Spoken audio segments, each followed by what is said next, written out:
Remember when those 4 group of 5 teams joined the Big 12? And the narrative, correctly, was about the adjustment period. How long would it take them to get up to speed? When would they start to really feel like they're rolling? 3 of them feel like they're still stuck in neutral. BYU, Cincinnati, Houston, just got a new head coach. I think Willie Fritz can succeed down there in Houston. It's not going to happen overnight. They have been killed in the transfer portal. UCF is not a team you can say that about. So Gus Malzahn, who you may remember from his last coaching stint at Auburn, where he had a lot of success, including reaching a national championship game about 10 years ago. I think it was 11 years ago at this point now. Has got the Knights in, the best position of those newcomers to the Big 12 from a season ago. And heck, Vegas thinks they're in a better position than some of the new teams to the Big 12 this year. UCF has got a win total of 7.5. 7.5. That's pretty steep considering BYU, Cincinnati, and Houston are, shall we say, not in that range. They're in the 4.5, 5.5 range, depending on which team you're talking about there.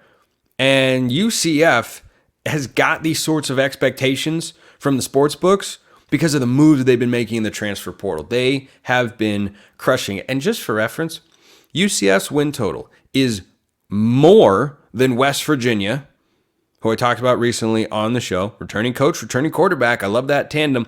Vegas thinks UCF could be better, has the potential to be. The same win total as Arizona. The same win total as Oklahoma State. Does that sound like a team that is still trying to shrug off the rust or the label of being a group of 5 edition? Doesn't to me. And their transfer portal results don't indicate that either.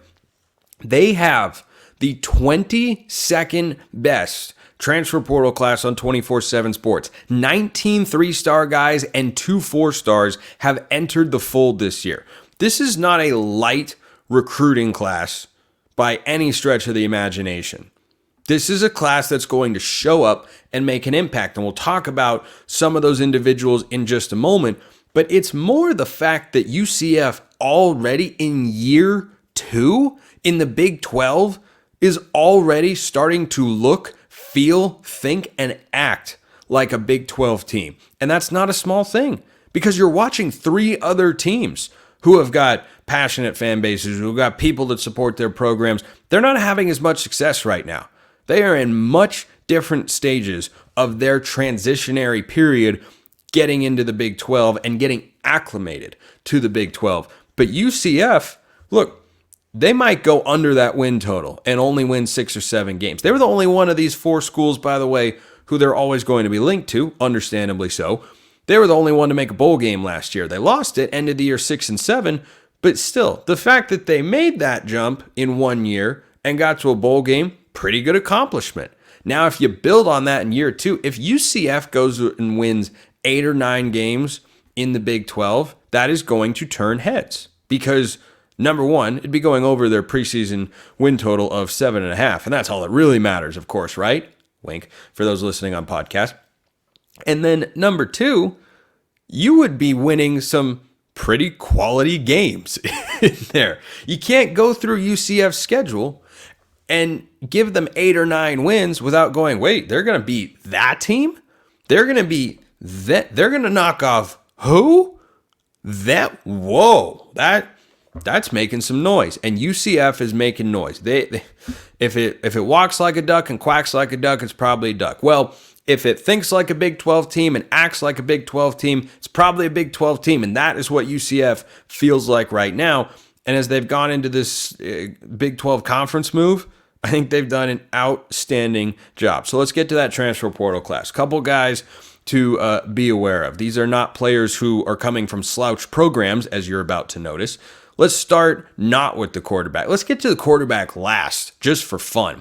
Penny Boone comes over from Louisville. Go look up the numbers he's put up in his career, going back to his days as a once-upon-a-time Group of 5 football.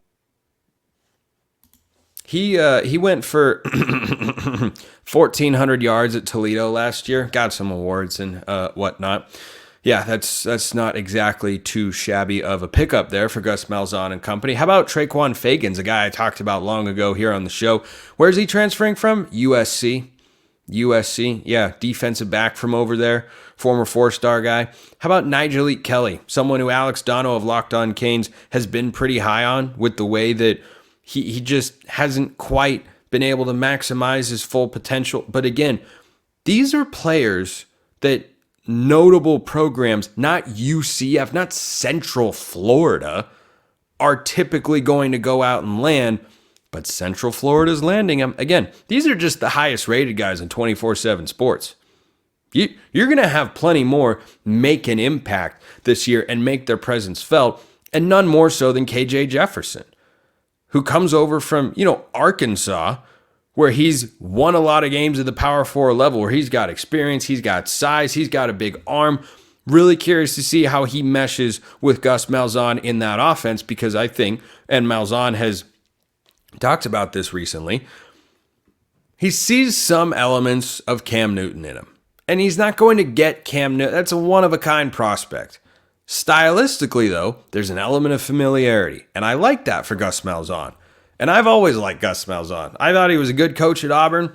Didn't think they should have moved on from him, least of all for Brian Harsin, who they never really seemed to want and didn't give a great opportunity to. And Gus Malzahn has just gone to UCF. He's just put his head down, got to work, got coaching, and started winning football games. And that is the expectation. And it's a big year for UCF, because when you make offseason moves like this, it's one thing to go out and get these players and make an impact, make a name for yourself, make people turn their heads and go, wait, Penny Boone ended up where? Wait, KJ Jefferson's transferring to where? He's going down to Florida?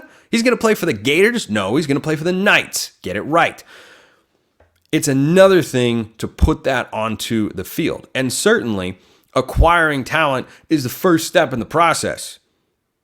But it is a process. Step 2, get everybody on the same page. Step 3, go execute out on the field and deliver. And if they do that, before you know it, you're going to look up and UCF will be a perennial, 7 to 9 win program in the Big 12. Does that feel out of reach? Because I don't think it does. Vegas thinks they're a better team on paper than Colorado, whose win total is 5.5. Better than West Virginia, who's at 6.5. Better than Arizona State, who's at 4.5. So the expectations, the attention, the offseason moves, they've been made for UCF. But can they translate that to results on the field? I think anything more than 6 wins from a year ago, as long as you improve your record from last year, I think that's a successful year. Doesn't have to be a Big 12 championship caliber season. But remember, if they go over that win total, which Vegas thinks is just as likely as going under, that's at least an 8-win team. What does an 8-win Big 12 team look like? Maybe the Knights will find out. Appreciate everyone listening. I will see you next time. And until then, hope you have a wonderful rest of your day.